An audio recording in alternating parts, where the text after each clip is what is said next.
ceritakan apakah kegunaan bagi setiap gelombang inilah. Okey. Baik, soalan 11 ni dia kata Raja 10 menunjukkan satu sistem komunikasi yang melibatkan penghantaran terus isyarat gelombang elektromagnet dari stesen pemancar ke stesen penerima. Okey, kalau kita lihat dekat Raja dia dah ada dua stesen iaitu stesen pemancar dan juga stesen penerima. Jarak di antara dua stesen yang jauh, okey, kita boleh lihat jarak dia sangatlah jauh dan kalau kita boleh kata kat sini bahagian bumi yang berlainan lah kan, maksudnya sangatlah jauh dan dia merentasi sebuah negara ke sebuah negara. Dan bentuk bumi yang menyebabkan stesen penerima tidak dapat menerima isyarat yang jelas secara terus dari pemancar. Anda dikehendaki memberi beberapa cadangan untuk mereka bentuk satu sistem komunikasi yang dapat menambah baik kualiti penghantaran isyarat. Okey, maksudnya kamu kena ceritakan macam mana sistem komunikasi yang kamu nak gunakan tu supaya yang menerima, stesen penerima ni dapat menerima maklumat yang kamu hantar tu dengan baiklah, maksudnya tidak ada sebarang macam tak dengar ke ataupun tak jelas ke, macam tu lah. Okey, so kita lihat yang pertama cadangan, dia dah bagi dah aspek-aspek dia. Okay, yang A ni kamu kena terangkan cadangan. Maksudnya, okay, kamu mesti bagi jawapan kamu tu dia mesti ada cadangan dan mesti ada penerangan. Okay, selalunya soalan yang macam ni dia akan bagi kamu 8 markah atau 10 markah. Kenapa? Sebab satu cadangan akan dapat 1 markah dan satu penerangan dapat 1 markah. Jadi kita ada 4 kat sini. Maksudnya 4 markah untuk cadangan dan 4 markah untuk penerangan kamulah. So total 8 markah. Jadi bilangan markah itu bergantung kepada berapa banyak yang diminta lah, berapa banyak ciri-ciri yang diminta dalam soalan. Jadi kalau dalam soalan macam ni, kalau kamu tak dapat nak bagi penerangan, jangan risau, bagi je cadangan sebab cadangan tu akan dapat markah. Cadangan tanpa penerangan kamu tetap akan dapat 1 markah untuk cadangan lah. Walaupun penerangan tu tak ada ataupun penerangan kamu salah, cadangan tu tetap diterima. Jadi apa-apa sekalipun kamu jawablah soalan ni. Okey. Jadi yang A tu dia suruh kamu cadangkan jenis gelombang yang dipancar. Jadi pilih dalam kamu punya pilih daripada senarai gelombang ni. Pilih dalam senarai gelombang elektromagnet tu yang mana sesuai. Okey, yang manakah sesuai untuk digunakan dalam komunikasi. Kalau kita lihat kat sini, yang digunakan dalam komunikasi ada 2 lah, gelombang radio dan juga gelombang mikro. Kalau kamu kena pilih sama ada gelombang radio ataupun gelombang mikro melihat kepada situasi tu. Kalau kita tengok kat sini gelombang radio, dia adalah komunikasi jarak jauh dan hanya berfokus kepada tempatan sahaja. Manakala untuk mikro ni komunikasi antara bangsa melalui penggunaan satelit. Jadi kita balik semula kepada soalan kita. Soalan kita adalah dia punya situasi tu jaraknya adalah antara negara dengan negara. Jadi antara bangsa lah. Jadi jenis gelombang yang kita gunakan adalah gelombang mikro. Jawab dululah gelombang mikro. Okey, lepas tu kenapa? Kenapa kamu pilih gelombang mikro instead of gelombang radio? Kamu boleh kaitkan dengan kelajuan. Okey, yang ni kamu kena dapatkan maklumat daripada luar, tak semestinya daripada buku teks Okey, kamu boleh bagi reason kenapa guna gelombang mikro. Kamu boleh kata gelombang mikro ni yang pertama dia adalah kelajuan dia kelajuan sama dengan laju cahaya. So sangat lajulah. Sangat lajulah maksudnya. Dan yang kedua, selain daripada dia kelajuan tu dan dia tidak memerlukan medium perambatan.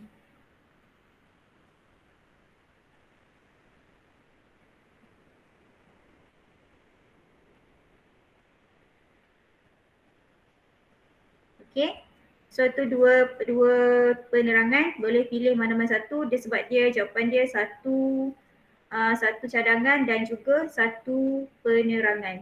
Penerangan ni kelas tak semestinya dua jawapan yang cikgu bagi ni. Kamu boleh bagi apa-apa jenis penerangan. Contohnya macam kalau kita lihat gelombang mikro ni panjang gelombang dia lebih pendek daripada gelombang radio kan. Cuba kamu kaji sikit, cari maklumat macam mana kita boleh gunakan maklumat tersebut secara advantage lah ataupun kelebihan kepada gelombang mikro.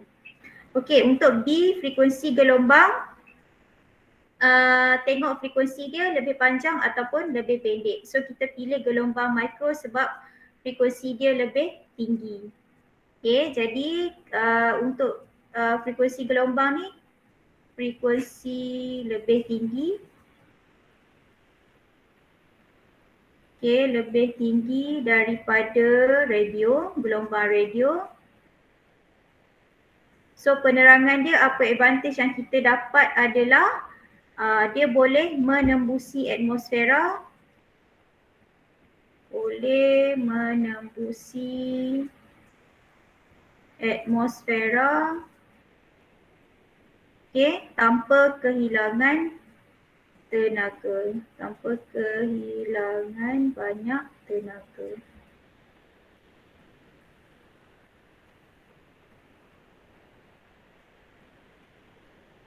Berbanding kalau kita gunakan gelombang radio, frekuensi dia lebih rendah lah.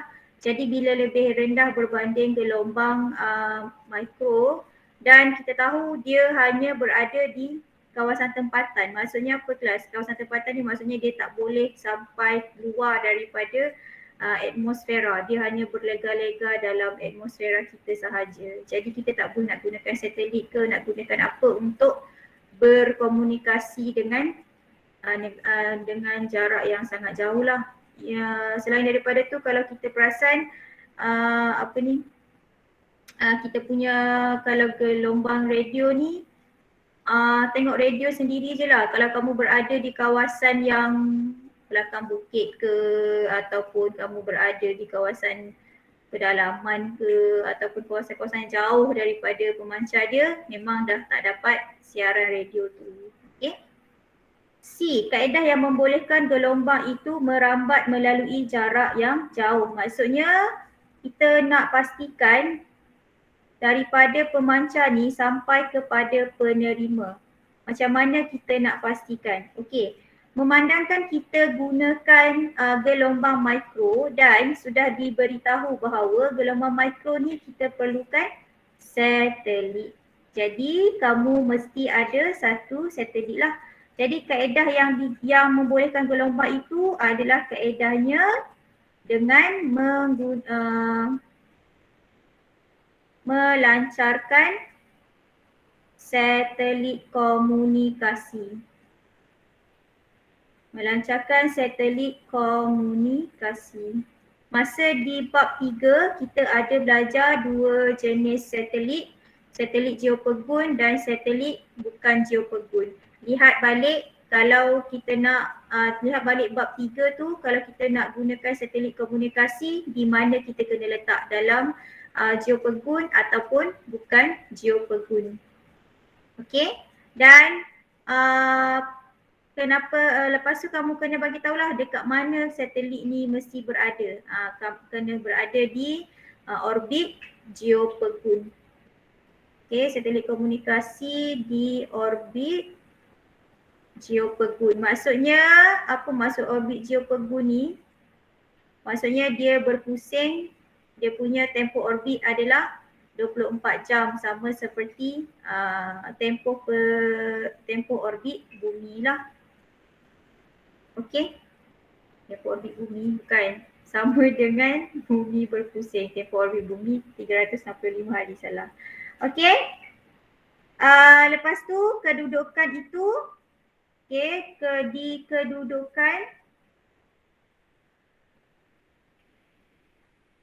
di kedudukan antara stesen pemancar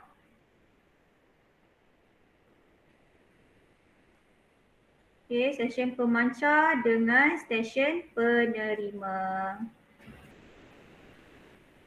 Okey, maksudnya kelas kita mesti letak satelit tu dekat sinilah, satelit kita.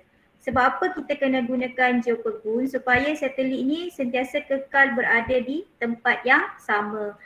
Jadi bila bumi ni berpusing, satelit ni pun ikut berpusing sekali sama dalam kadar yang sama. Jadi kedudukan satelit ni tidak berubah lah. Kalau kamu ambil yang bukan geopegun, nanti satelit ni tiba-tiba duduk dekat sini. Tiba-tiba berpindah sebelah sini. Jadi bila berpindah sebelah sini, macam mana kamu nak hantar ke sana supaya gelombang tu balik semula ke pemancar? Okey, tak sampai lah kan. Kalau pergi sana tak sampai. Jadi sebab itulah satelit tu mesti berada ataupun mesti berada di orbit geopegun ataupun statik pada satu tempat sahaja. Kalau dia bukan geopegun, nanti dia akan berubah-ubah kedudukan. So bila dia berubah-ubah kedudukan, kamu tak dapat nak hantar maklumat itu ke satelit dan daripada satelit ke stesen penerima. Okey, untuk di lokasi pemancar dan penerima, maksudnya kamu nak letak benda Allah ni di mana? Di kawasan yang macam mana? Jadi kita nak pastikan dia punya, okey, kat sini kan dia dah bagi sedikit dia dah bagi sedikit hint dekat kamu. Dia kata kat sini jarak di antara stesen yang jauh, dan untuk stesen yang jauh ni kita dah take care kan. Kita dah buatkan satu cara, iaitu kita gunakan satelit. Kita gunakan satelit geopegun untuk hantarkan maklumat dari stesen ke stesen. Masalah kedua adalah bentuk bumi. Bentuk bumi ni maksudnya ada pokok lah, ada gunung ganang yang banyak-banyak dekat sini. Jadi bila ada gunung-gunung ni, semua ni akan menyebabkan pembelauan gelombang akan berlaku dan adanya interference gelombang yang menyebabkan gelombang tu akan hilang dan tak sampailah kepada stesen penerima. Jadi apa yang kita boleh buat, kita mesti letakkan stesen pemancar dan penerima ni di satu kawasan yang macam mana? Iaitu di kawasan yang lapang. Okey, kawasan yang lapang. Masuk kawasan lapang ni janganlah duduk dekat bangunan, banyak-banyak bangunan, tiba-tiba ada pemancar kat sini. Lepas tu bangunan. Macam mana gelombang ni nak sampai? Nanti gelombang kamu akan terhalang, lepas tu terbelau dan tidak fokus kepada stesen penerima yang nak kamu sampaikan tu lah. Jadi kawasan dia mestilah lapang dan tinggi. Okey, di kawasan lapang dan tinggi. Kenapa? Supaya bila dekat kawasan lapang dan tinggi tidak berlakunya penerangan dia, supaya tidak berlaku pantulan dan juga pembelauan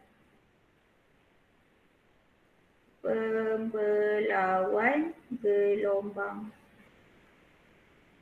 Sebab bila berlakunya pantulan dan juga pembelauan ni, satu kan pantulan. So bila pantulan dia akan bergema, so benda tu akan jadi redundant dan tak sampai ke tempat yang nak dituju tu lah.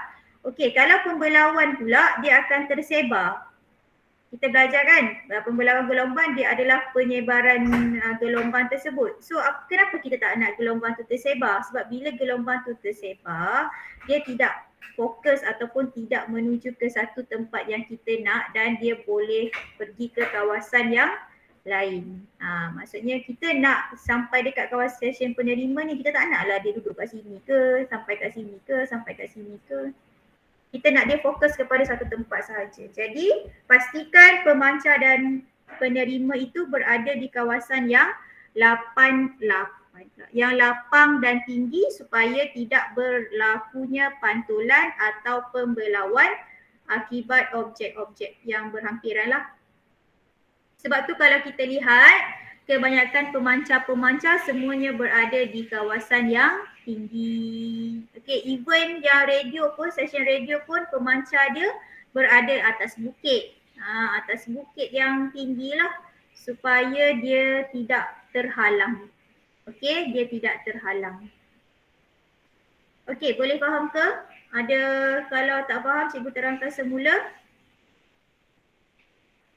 Okey, jadi untuk soalan ni ingat 8 ataupun 10 markah akan diberikan, depends, bergantung kepada aspek-aspek.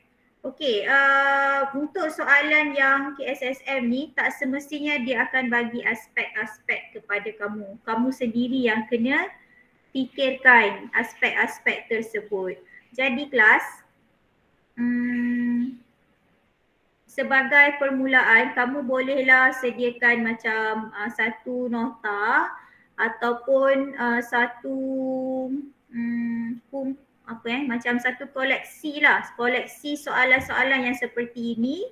Letakkan satu tempat supaya nanti bila kamu dah nak exam, kamu boleh baca semula nota ringkas tersebut dan bila keluar soalan macam ni, terus kamu tahu jawapan-jawapannya.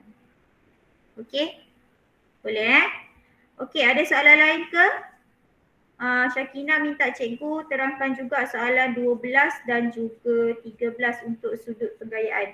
Kenapa cikgu minta kamu buat soalan penggayaan ni? Ini adalah soalan yang sering ditanya kalau bab gelombang ni, dan soalan aplikasi lah yang paling banyak keluar dalam tajuk gelombang. Tapi dia takkanlah keluar semua. Kalau dia dah kalau dia dah keluar soalan yang pemancar macam ni, dia tak akan keluar soalan yang dekat tepi laut. Kalau dia dah keluar soalan tepi laut, dia tak akan keluarlah soalan pemancar. Cuma kenapa didedahkan kepada kamu supaya kamu bersedia. Okey, soalan ke-12, dia kata kompleks pendaratan ikan LKIM ialah tempat nelayan melabuhkan kapal dan mendaratkan hasil tangkapan. Muara sungai, okey ni kat sini muara dia. Okey, muara sungai menjadi pintu masuk untuk kapal-kapal nelayan ke kompleks pendaratan ikan.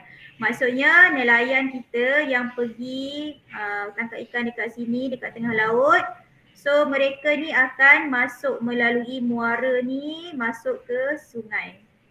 Ni laut. Okey, jadi mereka akan masuk dan mereka akan berlabuh lah. Berlabuh maksudnya berhenti sekejap.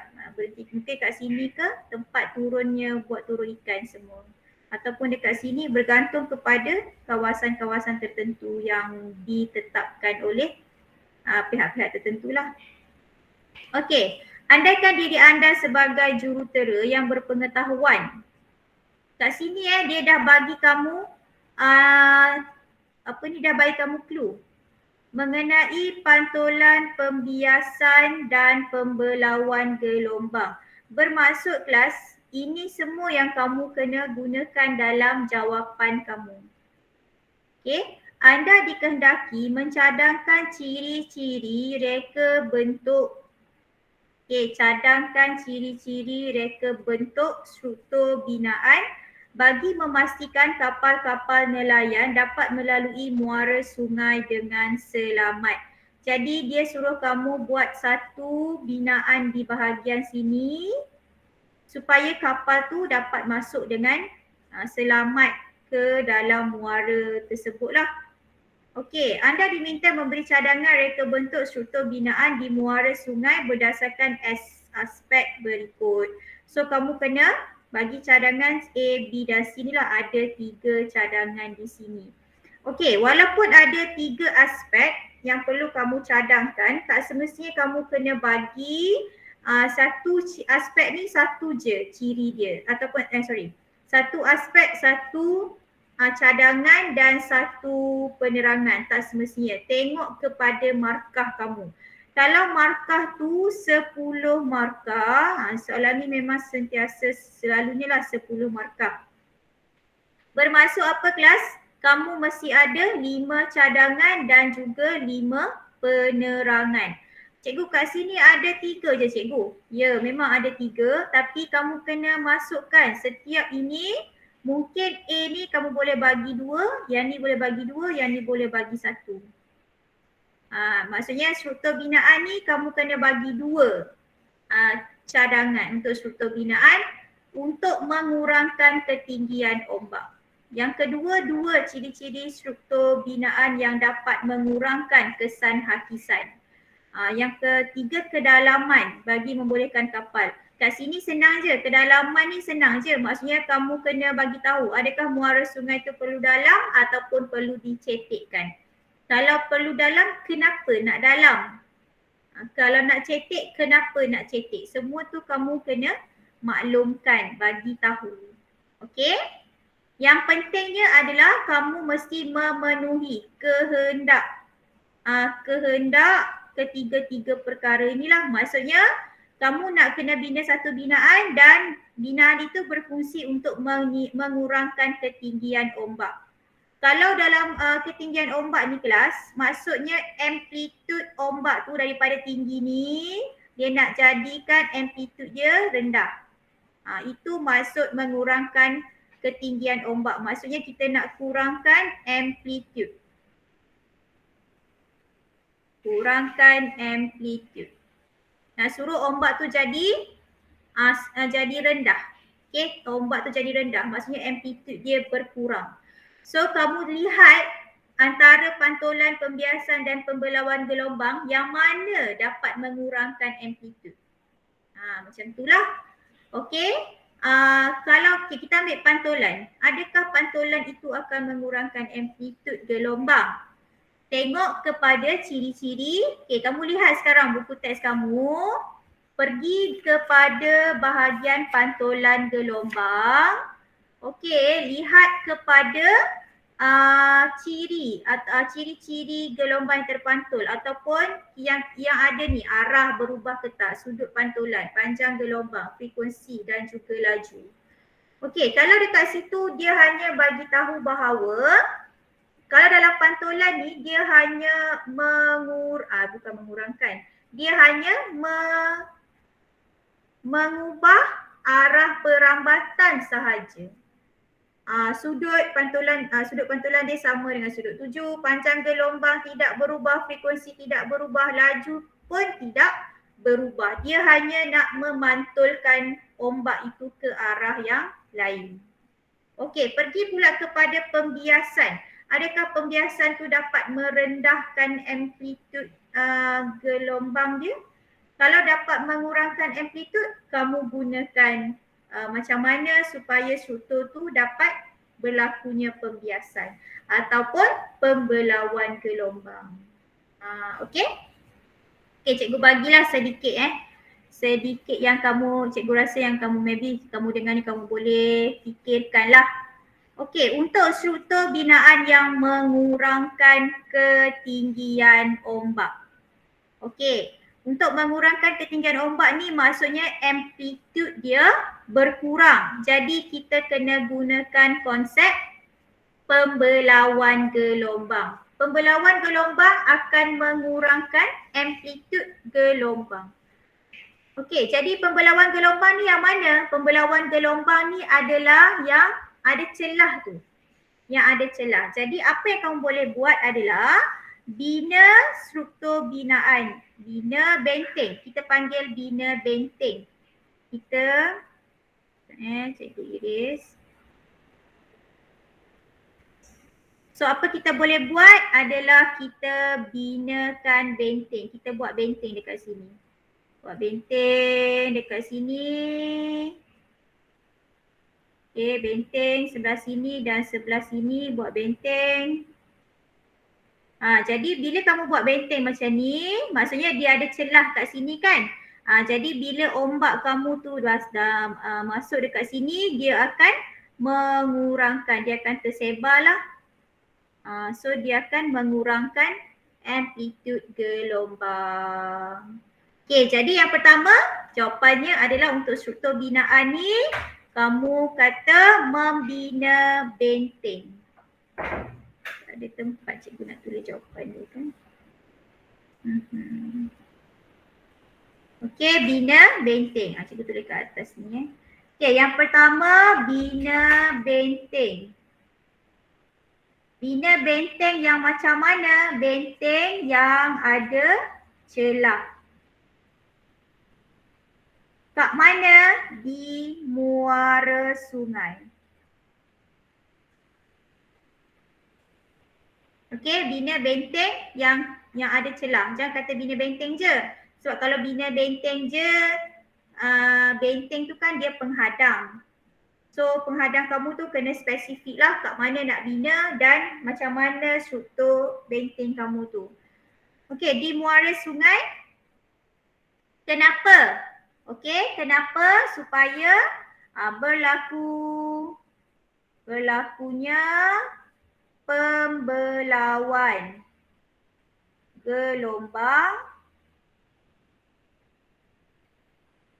pembelauan gelombang yang mengurangkan amplitude. Okey, amplitude gelombang. Kenapa kelas? Sebab apa? Sebab kat sini kan dia kata nak mengurangkan ketinggian ombak. Bermaksud ombak kita tu amplitude dia berkurang. Okey, so dah dapat lah. Dah dapat.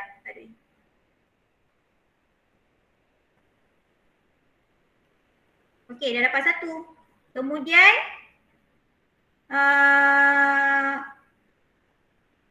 okey, kat sini cikgu kata dua kan. Okey, kat mana lagi kita nak bina benteng untuk mengurangkan ketinggian ombak?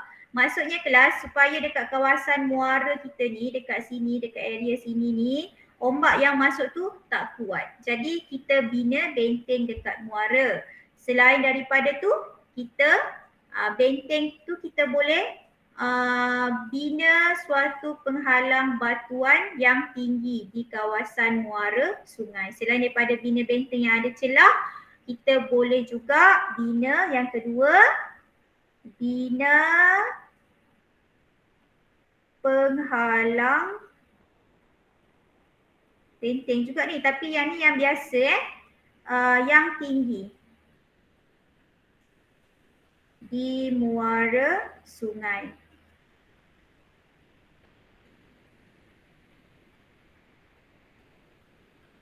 Okey, kenapa tujuan dia? Untuk menghalang ombak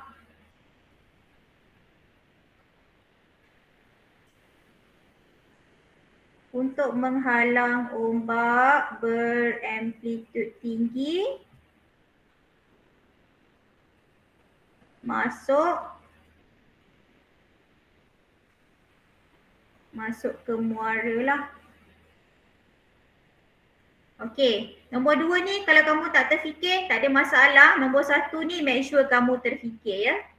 Sebab nombor 2 ni kita pun macam mungkin kamu tak, kenapa cikgu kat sini pun dah ada benteng. Benteng kat mana lagi nak buat? Okey.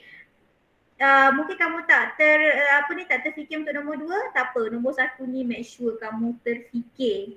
Okey, sebab yang ini telah diberi dalam soalan pembelauan gelombang. Okey, soalan pasal B pula, ciri-ciri struktur binaan yang dapat mengurangkan kesan hakisan. Jadi dekat pantai ni selalunya berlaku hakisan kan? Jadi apa yang kita boleh buat ataupun apa yang kita boleh letak dekat situ supaya tidak berlakunya hakisan? kita boleh letak dekat situ adalah selalunya kita tengok dekat tepi-tepi pantai. Dekat sini ada tak dekat sini ada ke? Cikgu rasa ada dekat ni, dekat pantai apa tu? Cahaya Negeri. Ada kot kat situ, cikgu tak ingat dah. Okey, kita letak apa? Binaan. Kat sini binaan kan, mesti struktur binaan lah. Kita mesti letak bina struktur batuan. Okay, letak batu ataupun konkrit. Konkrit tu simen yang berlubang. Okay, kita kena letak konkrit yang berlubang.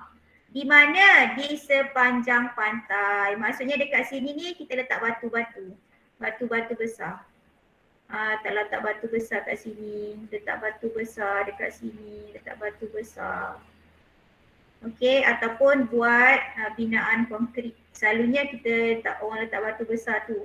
Ataupun pernah tengok tak yang macam ni? Tak jadi.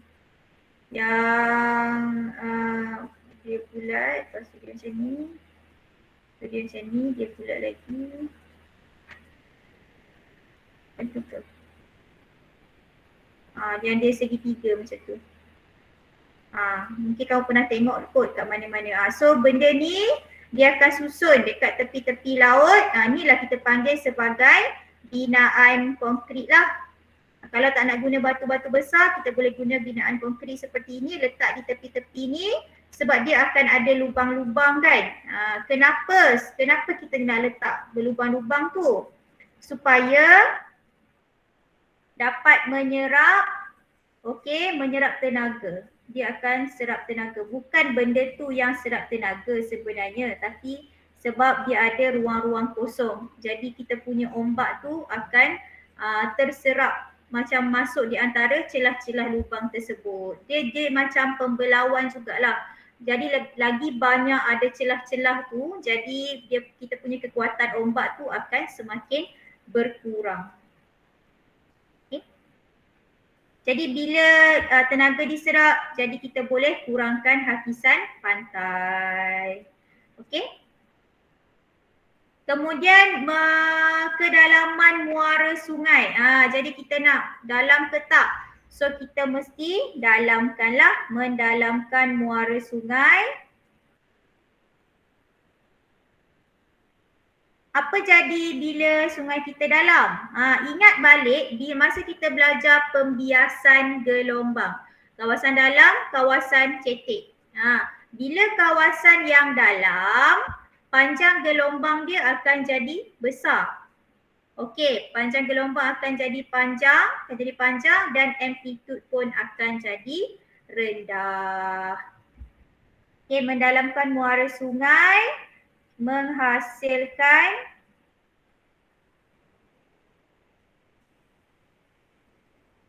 panjang gelombang yang besar. Sebab kalau dekat kawasan cetek, kita punya panjang gelombang akan jadi pendek kan?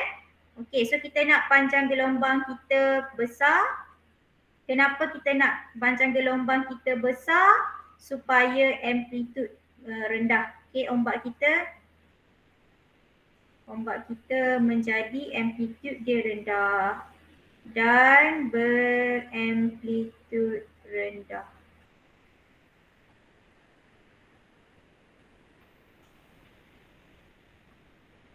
Kenapa kita nak suruh kita punya panjang gelombang tu panjang dan amplitude dia rendah? Ingat kelas amplitude ni maksudnya ombak tu yang tinggi mana?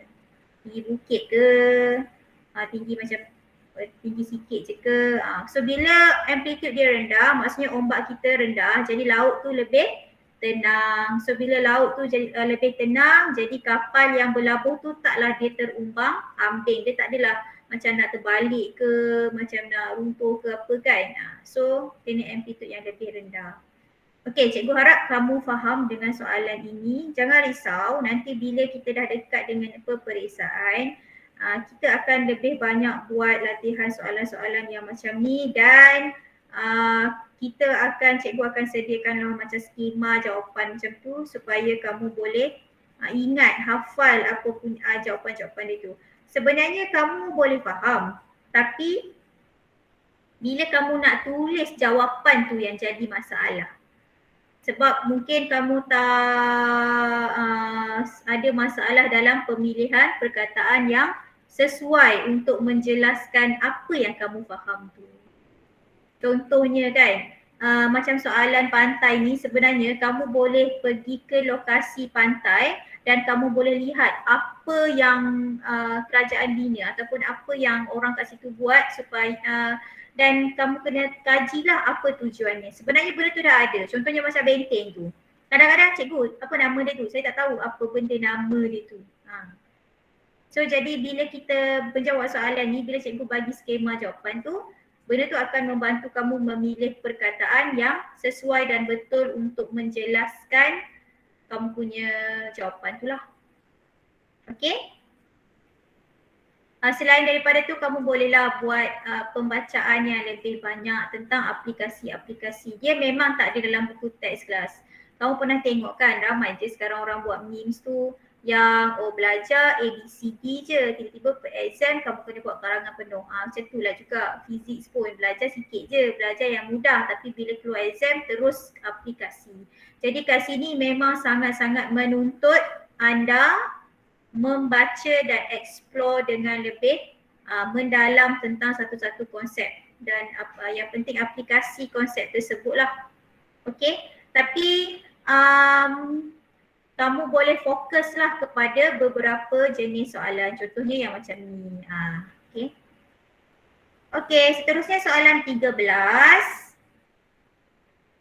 Hewan baru sekolah anda telah dibekalkan dengan sistem siar raya, PA system tu ya, mikrofon dengan kita punya pembesar suara tu, terdiri daripada 2 pembesar suara, sebuah mikrofon dan stesen kawalan.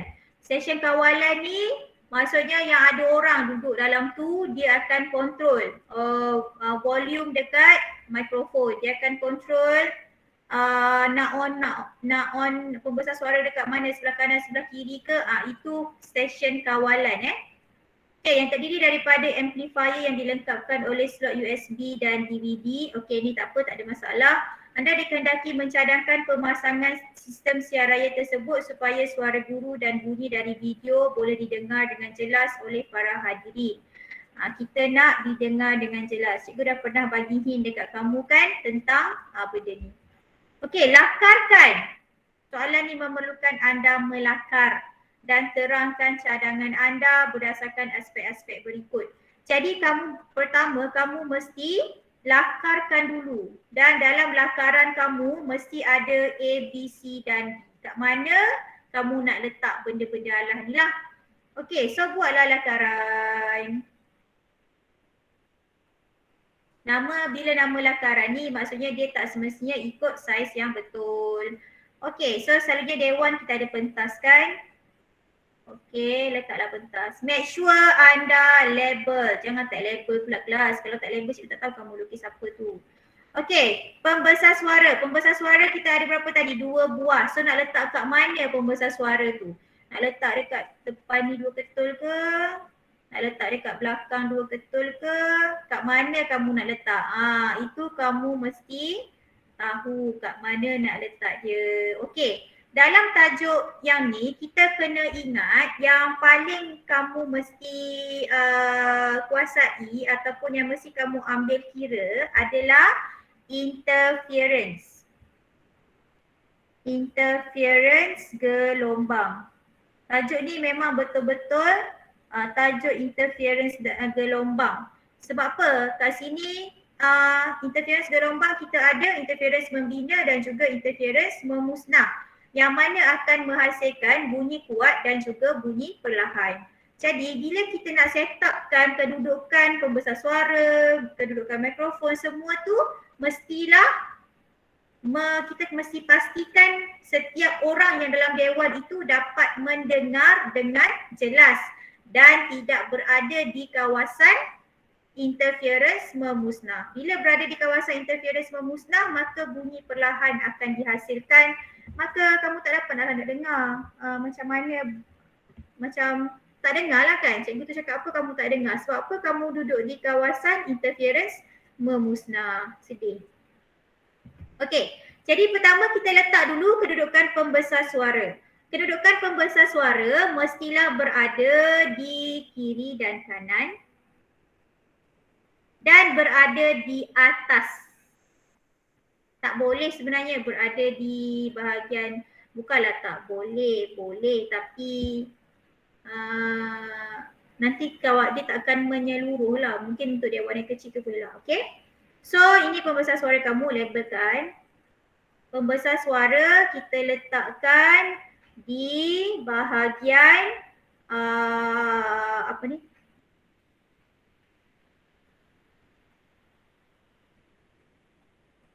Kita letakkan di bahagian hadapan. Okay, mesti letakkan di bahagian hadapan. Dan pastikan, kita kena pastikan bunyi ni boleh sampai sehingga ke belakang dewan. Kalau kamu duduk dekat sini pun, ni kamu boleh dengar sampai belakang lah. Jadi, kamu bayangkan kalau pembesar suara ni kita letak atas lantai. Pembesar suara ni tak atas lantai. Lepas tu ada kerusi, ada kerusi, semua ni kerusi. Jadi bunyi yang keluar daripada pembesar suara kamu akan terhalang oleh kerusi-kerusi ini, akan dibelaukan, belau. Jadi ada banyak sumber bunyi akan menyebabkan intensiti ataupun kenyaringan bunyi itu akan makin perlahan menyebabkan orang belakang ni tak boleh dengar. Jadi pastikan, sebab itulah pembesar suara ni kita tak boleh letak di bawah, kita kena letak di bahagian atas. Okey? Okey, padamkan kerusi. Kerusi ni tak payah kan? Kita tak payah letak kerusi. Sebab soalan ni dia tak perlukan kamu untuk tulis ataupun lakarkan kedudukan. Okey, kemudian kedudukan pembesar suara. Jarak antara pembesar suara tu mestilah jarak dia jauh antara satu sama lain. Kenapa kita nak letak jauh? Kita ingat balik garis anti-knot dan knot. Okey.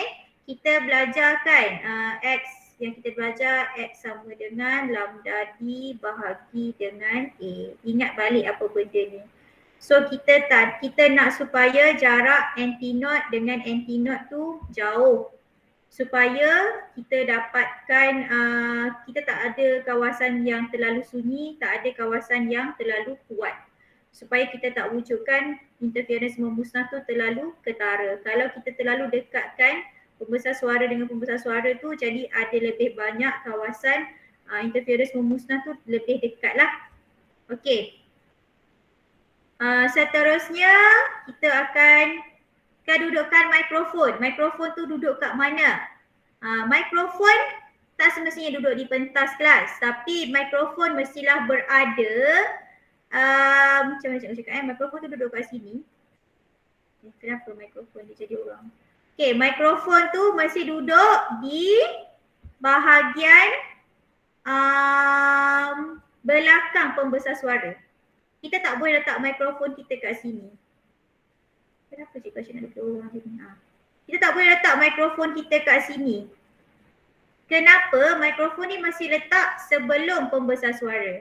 Sebab bila kamu letak di hadapan ini kelas, nanti bila kamu cakap, dia akan keluar dekat pembesar suara ni kan. So bayangkan kalau mic kamu dekat sini, nanti suara daripada pembesar suara ni, bunyi daripada pembesar suara ni akan masuk ke dalam mic kita.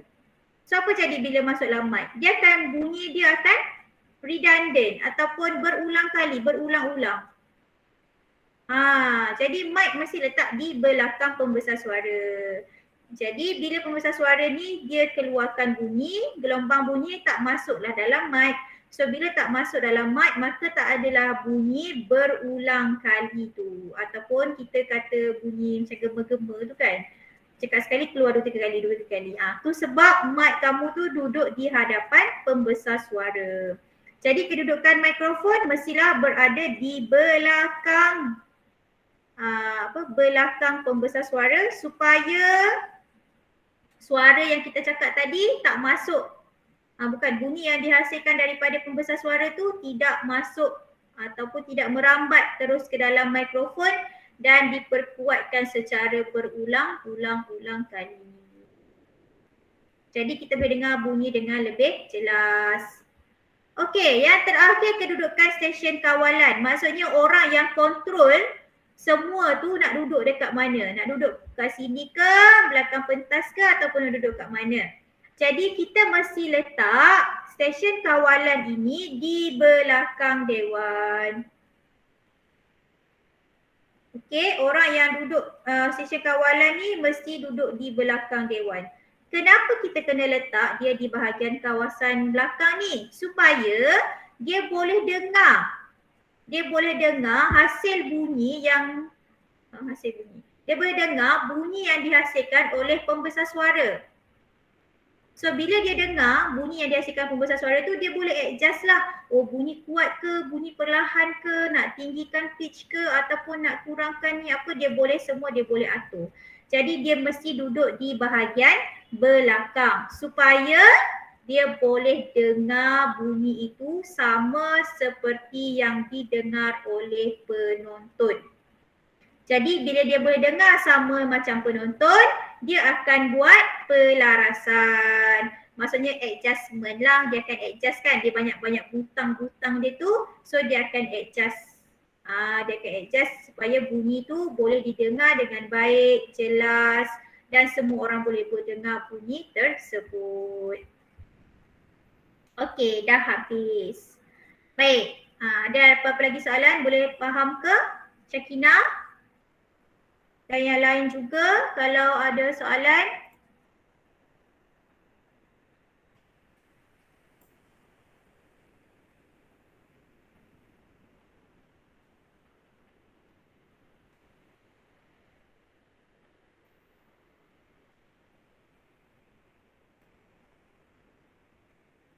Okey boleh faham soalan-soalan ni Okey, kalau kamu dah faham, cikgu harap kamu boleh terjemahkanlah apa yang saya cakap ni dalam bentuk ayat yang lengkap. Kalau tak dapat juga, dengarlah banyak kali.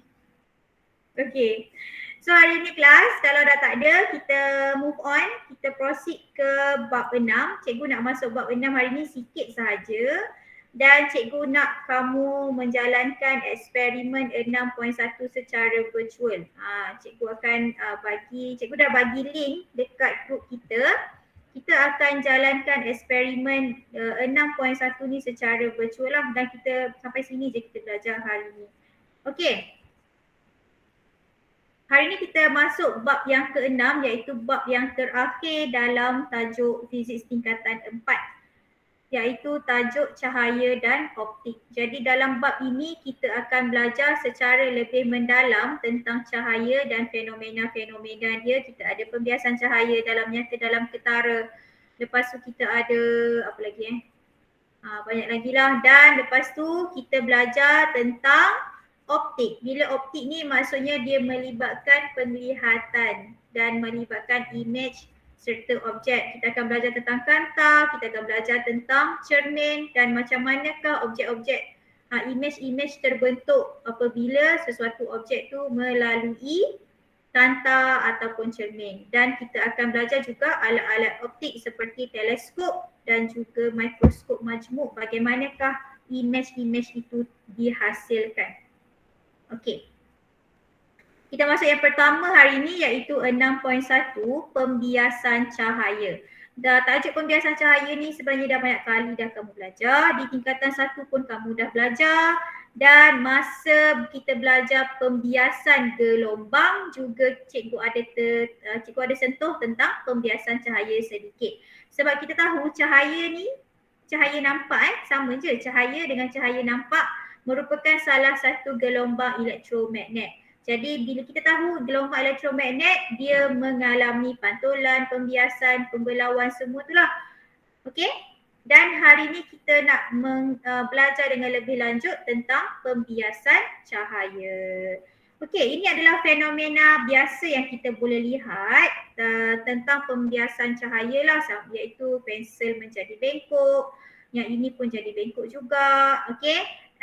Contoh lain pembiasan cahaya adalah kita lihat Kalau dalam kolam tu kelihatan lebih cetek daripada kedalaman yang sebenar. Itu juga pembiasan cahaya.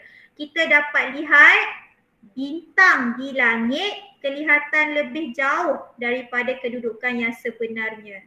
Bintang tu tak jauh pun sebenarnya, tapi kita nampak lebih jauh disebabkan oleh pembiasan cahaya. Lepas tu kita tengok banyak lagi lah aplikasi pembiasan cahaya. Nanti kita akan pergi dengan lebih jauh.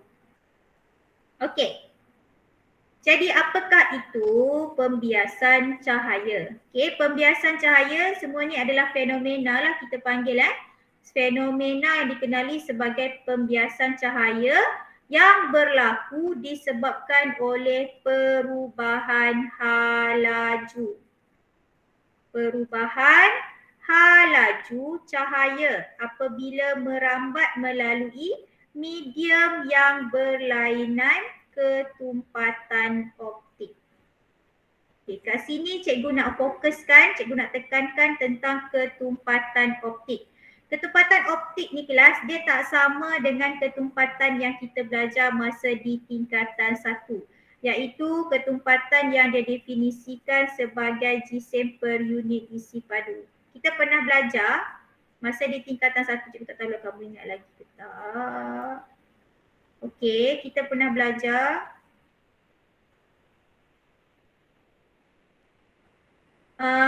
masa di tingkatan 1 tu kita belajar tentang ketumpatan sama dengan jisim perisi padu. Ketumpatan ini yang kita buat dalam air, lepas tu kita letak objek tu tenggelam ataupun timbul. Ini ketumpatan jisim perisi padu. Ketumpatan jisim perisi padu ni kelas, dia tak sama dengan ketumpatan optik. Dalam pembiasan cahaya, kita mengutamakan ketumpatan optik. Kita tak ambil kira pun ketumpatan yang didefinisikan sebagai jisim perisi padu. Ketumpatan ini hanya digunakan untuk menentukan sama ada sesuatu objek itu tenggelam ataupun timbul di dalam sesuatu cecair.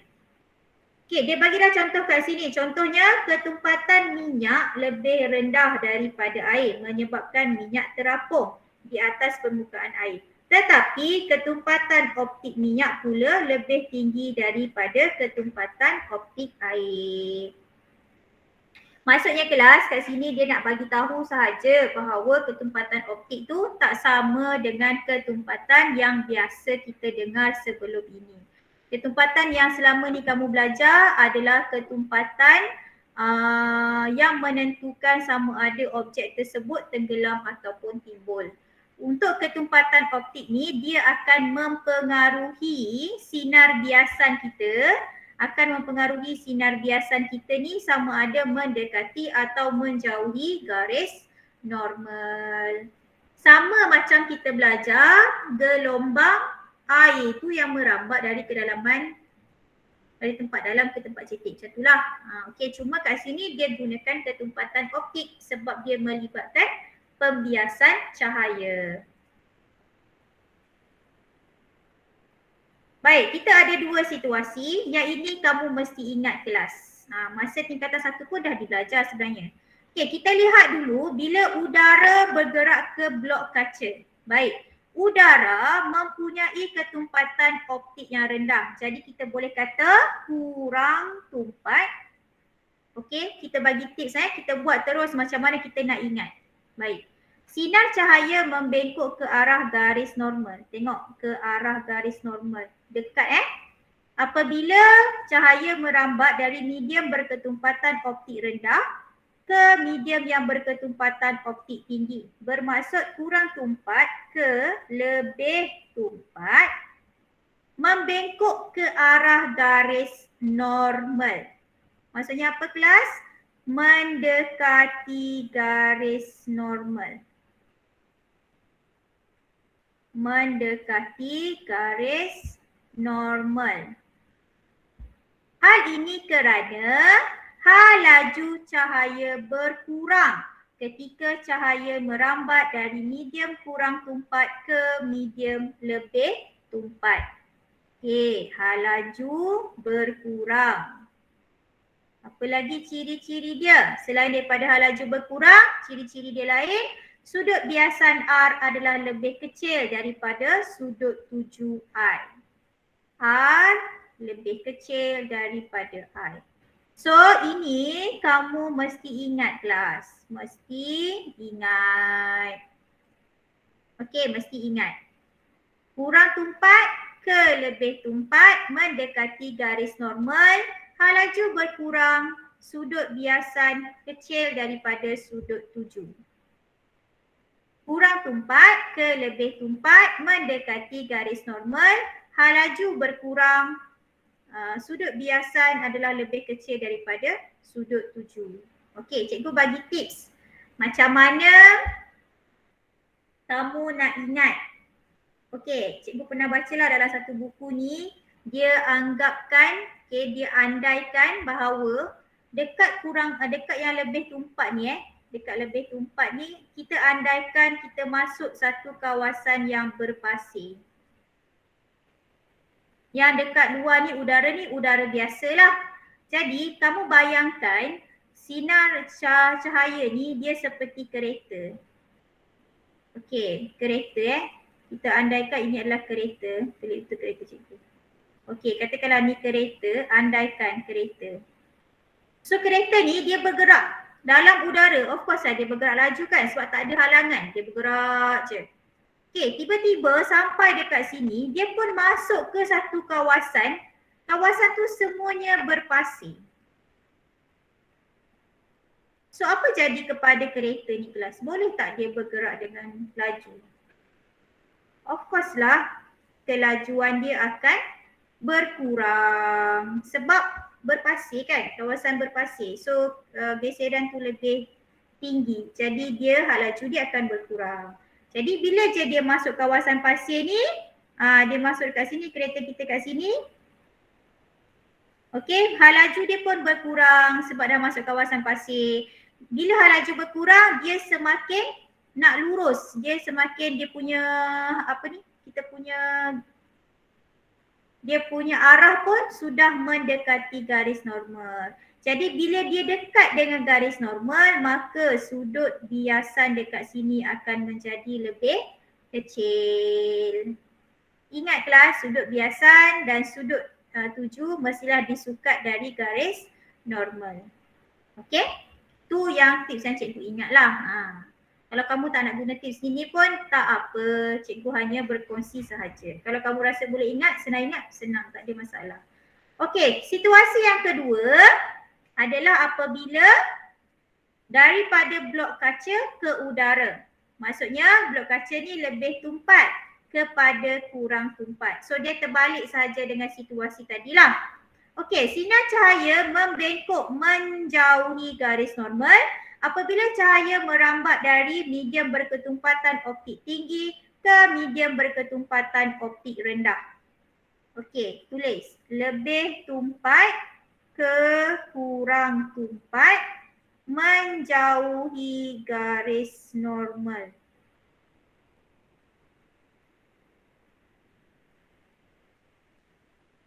Kenapa?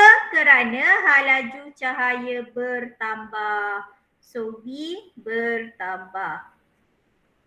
Jadi ini menyebabkan satu lagi, oleh itu sudut biasan R adalah lebih besar daripada R lebih besar daripada I. So ini pun kamu mesti ingat. Okey, boleh gunakan analogi yang tadi kelas. Ingat yang lebih tumpat ni adalah pasir dan yang kurang tumpat ni udara lah. Jadi kereta kita tadi dia duduk dalam pasir sekarang ni. Jadi of course dia bergerak dengan laju yang perlahan, susah nak lalu. Lepas tu bila dia keluar je daripada kawasan pasir tu, dia akan bergerak dengan lebih laju. So dekat sini ni laju dia dah tinggi, laju bertambah. So bila laju bertambah, dia pun nak jauh lah. Dia akan bergerak dengan jauh daripada garis normal. Okey? Ini kamu mesti ingat kelas sebab soalan kalau berdasarkan pembiasan cahaya, dia memang akan minta kamu lukis sinar-sinar ini. Okey, sinar cahaya. Kita panggil ini sebagai sinar cahaya lah kelas. Yang warna pink ni kita panggil sebagai sinar cahaya. Kalau yang datang kita panggil sinar tuju. Yang keluar dekat sini ni kita panggil sinar biasan. Maksudnya sinaran yang sudah dibiaskan apabila melalui dua medium yang berlainan ketumpatan optik. Jadi bila cahaya tu, cahaya pada asalnya dia bergerak dengan lurus. Bila dia melalui kawasan yang mempunyai ketumpatan optik yang berbeza, maka dia akan menjadi bengkok. Bila dia jadi bengkok itulah kita panggil sebagai pembiasan cahaya. Jadi ada dua situasi, sama ada dari kurang tumpat ke lebih tumpat atau lebih tumpat ke kurang tumpat. Ingat salah satu sahaja, nanti yang satu lagi tu adalah yang berbeza. Maksudnya yang berbeza, yang berbeza, yang terbalik, yang terbalik. Okey, yang terbalik daripada yang satu tadi. Ingat je lah mana-mana satu. Dan kalau kamu rasa kamu boleh faham dengan analogi cikgu yang masuk pasir tu, boleh guna, silakan. Kalau kamu ada analogi lain, silakan guna analogi lain. Dia tidak terhadlah kepada analogi yang cikgu dah bagi tu. Okey. Sekarang kita masuk pula kepada indeks biasan. Indeks biasan simbolnya adalah N. Menentukan darjah pembengkokan alur cahaya apabila cahaya merambat dari vacuum ke suatu medium. Okey kelas, ingat dari vacuum. Dari vacuum ke medium yang lain. Maksudnya dari vacuum ke udara, dari vacuum ke kaca, dari vacuum ke minyak contohnya. Okey, jadi indeks biasan ni adalah laju cahaya dalam vacuum bahagi dengan laju cahaya dalam medium. C bahagi dengan V di mana C adalah 3/10⁸ meter per saat. Okey, apa yang kita nak tekankan dekat sini? Apabila ketumpatan optik meningkat, indeks biasan akan meningkat. Nilai N sentiasa lebih atau sama dengan 1 dan nilai N bergantung pada panjang gelombang cahaya yang digunakan. Perubahan suhu juga boleh mengubah nilai N suatu bahan. So semua ini kamu kena ingatlah apa yang mempengaruhi nilai N ataupun indeks biasan. Yang pertama, ketumpatan. Kalau ketumpatan optik itu meningkat, N juga akan meningkat. Kemudian panjang gelombang. Kalau panjang gelombang itu berubah, nilai N pun juga akan berubah. Suhu juga akan mengubah nilai N suatu bahan. Dan nilai N ini mestilah lebih ataupun sama dengan 1. Okey, jangan kamu terlalu risau dengan indeks biasan ni, tak perlu risau sangat. Selalunya soalan tu dia suruh kamu kira je berapakah indeks biasan sesuatu bahan. Okey, sebenarnya indeks biasan ni dia adalah dalam suatu bahan macam ni. Okey, indeks biasan bagi beberapa medium. Kalau vacuum dan udara, indeks biasannya adalah 1. Kalau minyak zaitun, indeks biasannya 1.46. Perspex, indeks biasanya adalah 1.50. Perlu hafal ke ini?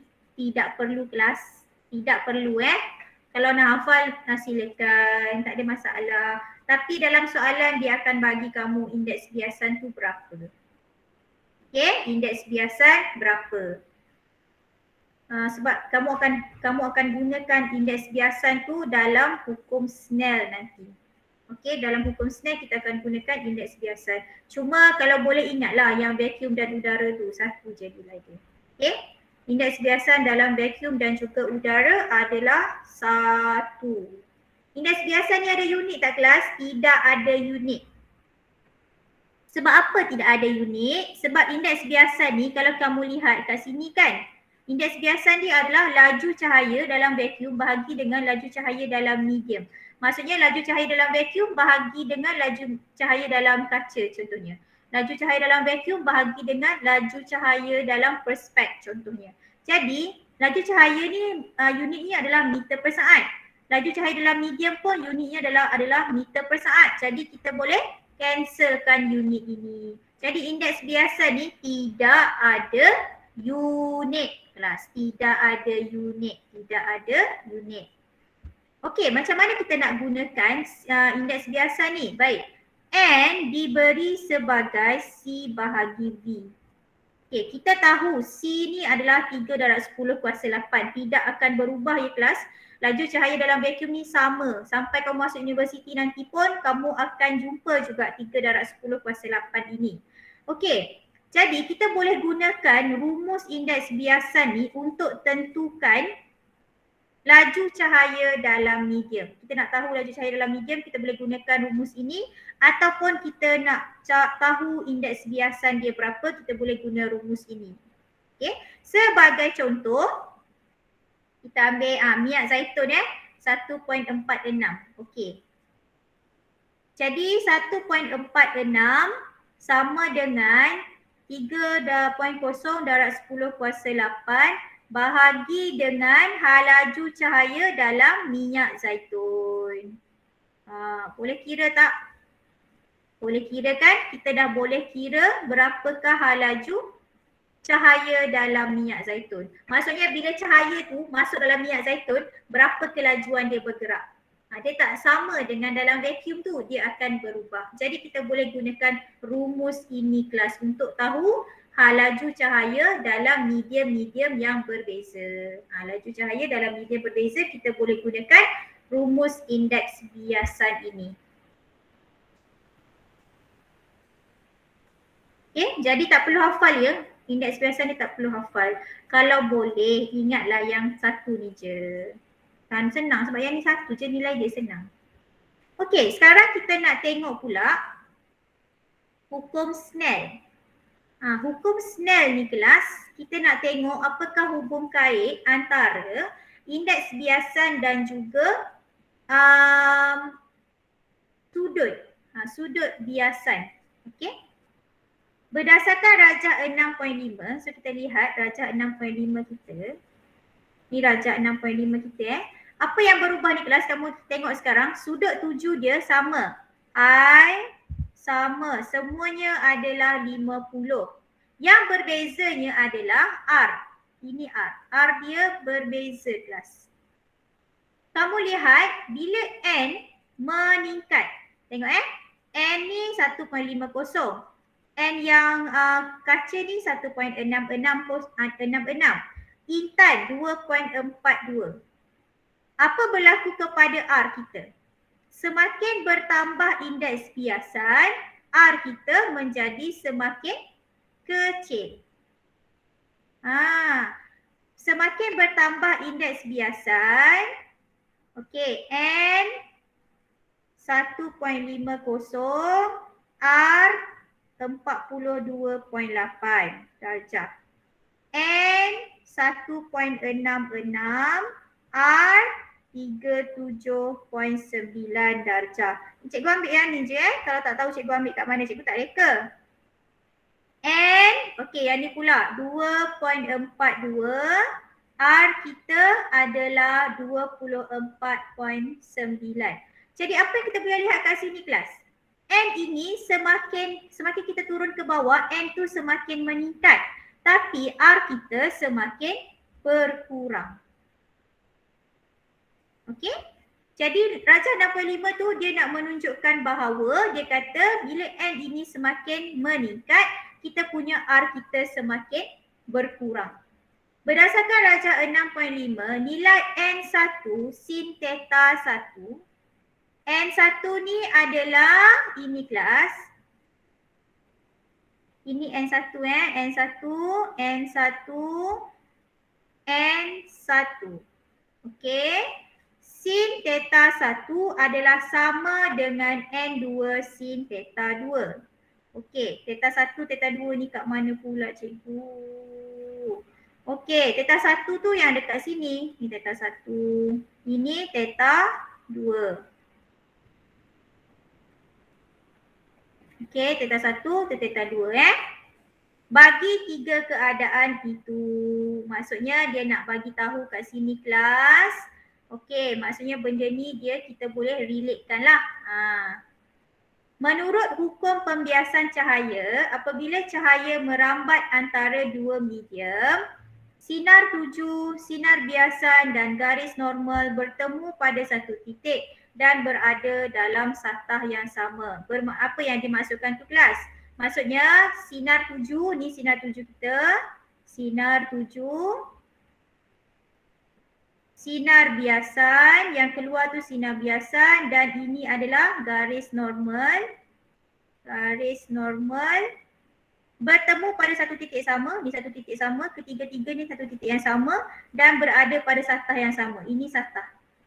Ini sathah yang sama. Okey, itu maksudnya dia kata sinar tuju, sinar biasan, garis normal bertemu pada satu titik. Ini satu titik. Okey, dan berada dalam sathah yang sama. Ini sathah. Sathah yang sama ni kelas. Okey, ni sathah kita kat sini. Ni sathah yang kuning ni adalah sathah. Sathah tu maksudnya satu permukaan yang rata lah. Okey.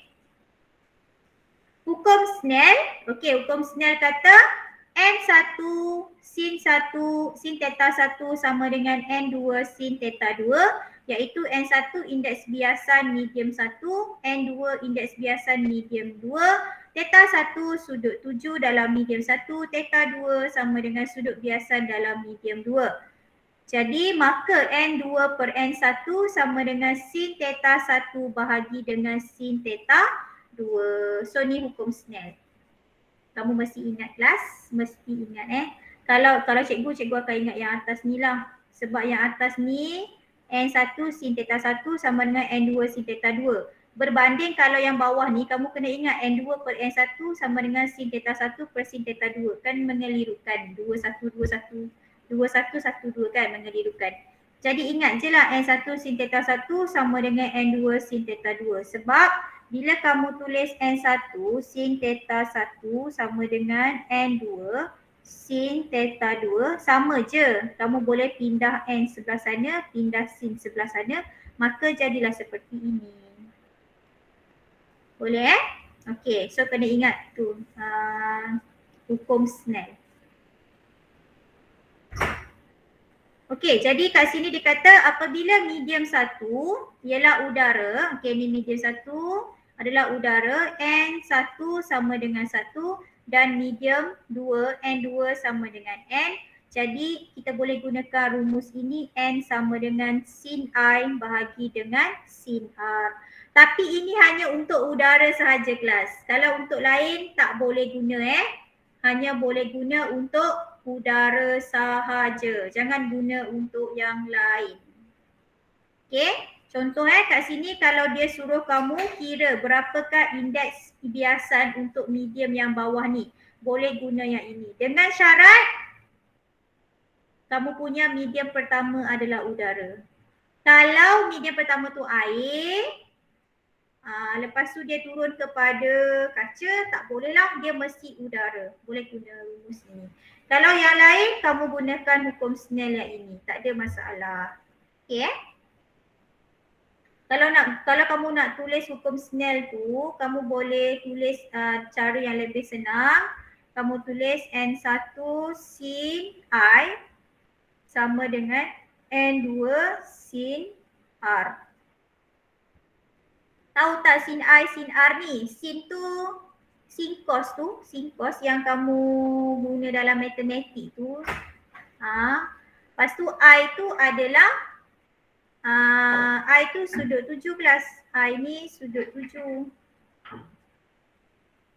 Manakala R adalah sudut biasan. Okey, ni I, ni adalah R. Dan ingat I dan R ini mestilah diukur, disukat daripada garis normal. Bukan daripada sathah ni, salah. Ramai pelajar yang buat daripada sathah. So kena berhati-hati. Okey, tak ada apa. Okey, kita dah masuk kepada eksperimen 6.1. Okey, ada apa-apa soalan setakat ni kelas? Kita dah belajar tentang pembiasan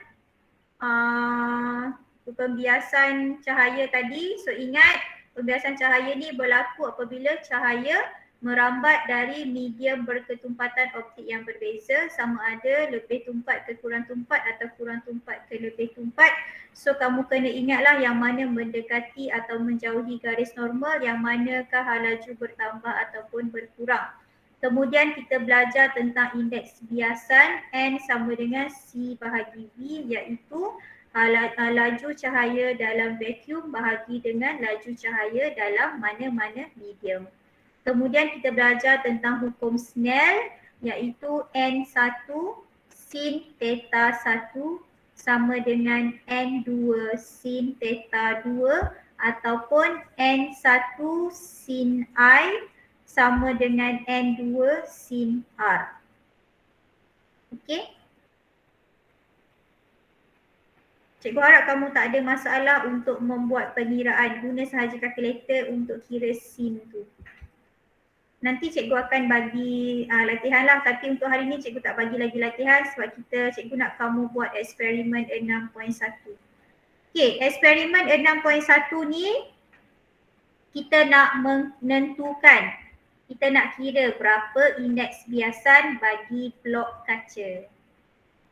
Kita nak kira berapakah indeks biasan bagi blok kaca. Hipotesis dia kata semakin bertambah sudut I, semakin bertambah sudut biasan. Jadi apa yang kita manipulasikan adalah sudut tuju. Kita akan ubahkan sudut tuju ni berubah-ubah. Kita akan tambahlah, iaitu I 20 degree, 30 degree, 40 degree, 50 dan juga 60. Okey, kemudian kita akan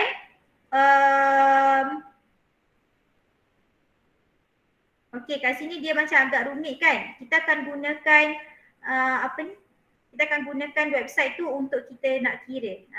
So apa yang kamu kena buat adalah kamu kena isikan ini sudut biasan R berapa, sin I berapa, sin R berapa. Sin I ni tekan je kalkulator, sin 20. Sin 30. Tekan kalkulator. Kamu boleh tekan sekarang. Cikgu tekan. Sin, mana sin?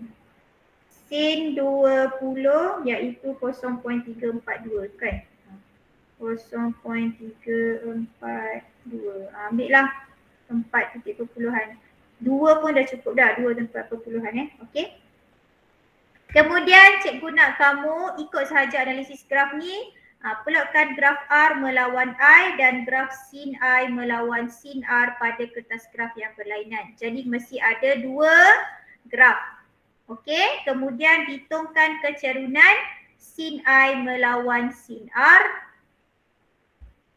Okey, lepas tu kita akan dapatlah N dia sebab N dekat sini adalah kita boleh gunakan sebab kat sini dia udara kan, udara ke kaca. Jadi bila udara ke kaca kelas, jadi N kita berapa? N kita sama dengan sin I per sin R. Kita nak tahu berapakah indeks biasan untuk blok kaca ni. Kita nak tahu berapa N di sini. Kat sini udara kita dah tahu N dia 1. Jadi N1 sin I sama dengan N2 sin R. Okey, kita nak tahu N2 ni kan. N1 ni kita dah tahu dah nilai dia 1 sebab dia udara. Jadi sin I sama dengan N2 sin R. Jadi kita nak N2 kita pindahkan sebelah sana, jadi N2 sama dengan sin I bahagi sin R. Okey, masa cikgu dah nak habis, cikgu akan tunjukkan, cikgu nak kamu buat sendiri cikgu tunjukkan sahaja dia punya cara dia. Okey, bila kamu pergi ke website yang cikgu sebutkan itu, kamu pilih dia ada intro. Okey, cikgu harap kamu nampak dia ada intro dan juga more tools. Intro ni kamu kena baca sendiri dia punya Okey, cikgu buat balik macam ni. Okey, dia macam ni. Bila kamu buka tu dia kosong macam ni sahaja.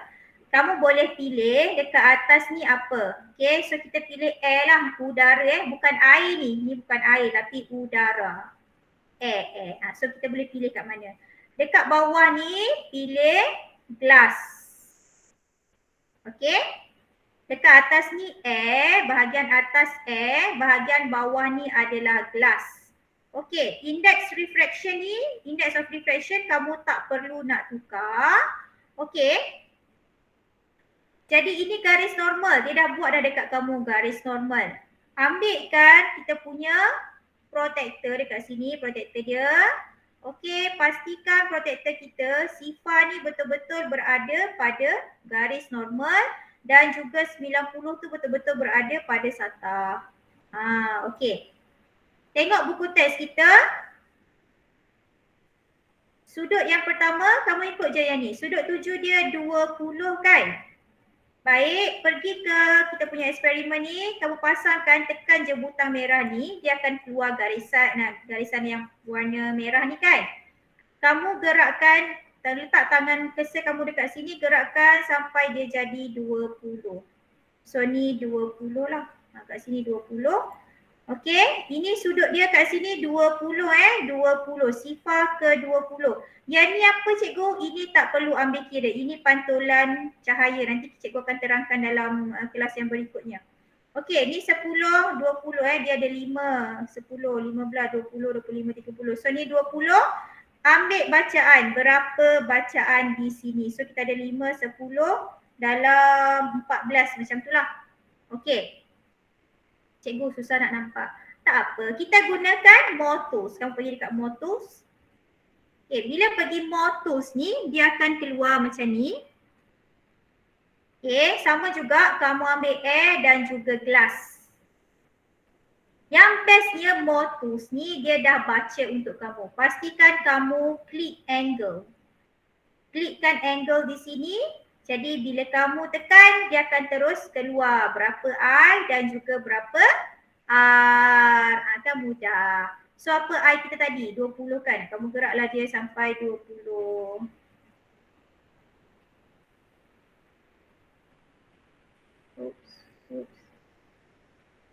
Bolehlah 20.1. Okey. So 20.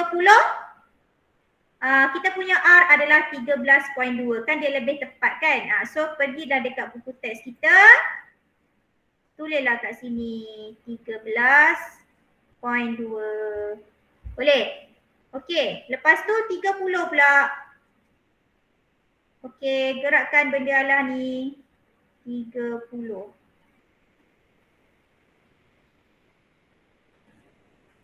Dapat 30 tepat. 30, 19.5. Okey, pergi buku teks. 19.5. Lepas tu pergilah 40, 50, 60 semualah sampai habis. Lepas tu kiralah sin I dan juga sin R. Sin R ni tekan kalkulator kamu, tekan sin R kita adalah 13.2. 0.283. Macam tu. Okey, so sin I, sin 30, sin 30, 0.5. Okey, sin 19.5. 0.3338. Okey? Buatlah sampai habis, sampailah dekat 60 tadi dengan menggunakan dengan kamu pergi ke website yang cikgu tunjukkan tadi lah ini. Cikgu dah bagi link dekat kita punya group. Okey? So kamu boleh buat, nak tukar warna pun boleh ni, kamu boleh tukar nak warna biru, hijau ke kuning ke apa, suka hati kamu lah nak kuning. Cikgu saya nak kuning, cikgu saya tak nak merah. Suka hati hijau boleh, biru boleh, purple boleh, terpulang. Yang tu tak penting sangat. Kita tak nak dia tak kisah berapa dia punya frekuensi. Frekuensi gelombang dia tak ada masalah. So kita nak tengok ray, kita nak tengok sinaran, kita bukan nak tengok wave. Kita nak tengok sinaran kita bukan nak tengok gelombang. Okey? Jadi selepas kamu dah dapat ini semua dan kamu mesti plotkan graf ini. Jadi what I'm expecting from you is kamu kena completekan jadual ini. Kenapa cikgu suruh kamu buat juga? Sebab dekat sekolah kita boleh buat eksperimen ini tapi dia memerlukan bilik yang sangat gelap. Baru kita nampak cahaya tu kelas. Jadi cikgu tak pasti kita sempat ke tak buat. Jadi buatlah guna yang dah dalam dalam website tu. Okey?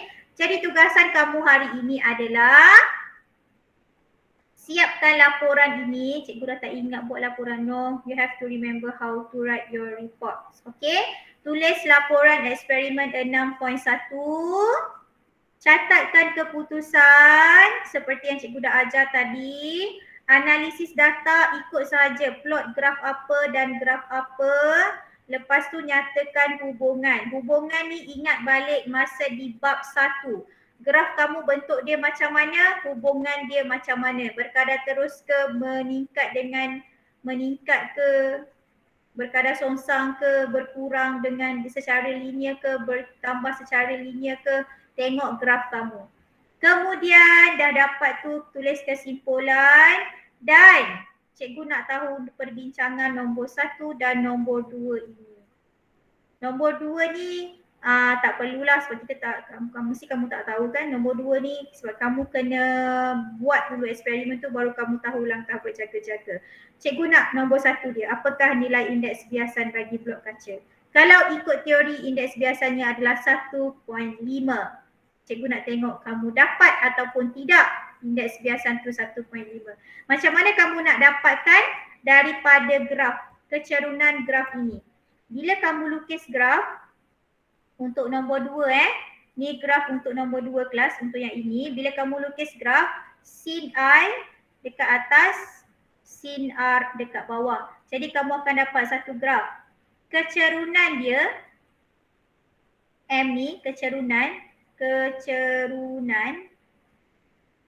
ni adalah sama dengan N ataupun indeks biasan untuk kaca. Indeks biasan kaca. Jadi yang N kat sini lah kecerunan ni lah kamu kena dapatkan 1.50. Cikgu nak tengok dapat ataupun tidak. Okey? Baik, dah 1-3 minit. Itu sahaja kelas untuk kelas hari ini. Sekiranya ada apa-apa soalan, cikgu bagi 1 minit untuk tanya.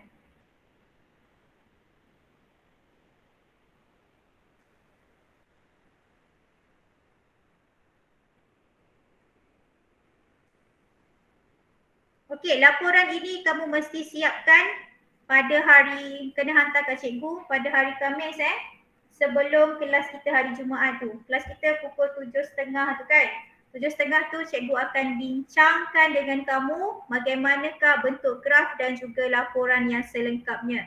Jadi cikgu nak kamu hantar dan cikgu akan komen tentang graf-graf yang kamu buat tu. Sebab dah lama sangat kita tak buat graf. Cikgu harap kamu masih ingatlah. Okey, kalau ada apa-apa soalan kelas, 1 minit diberi.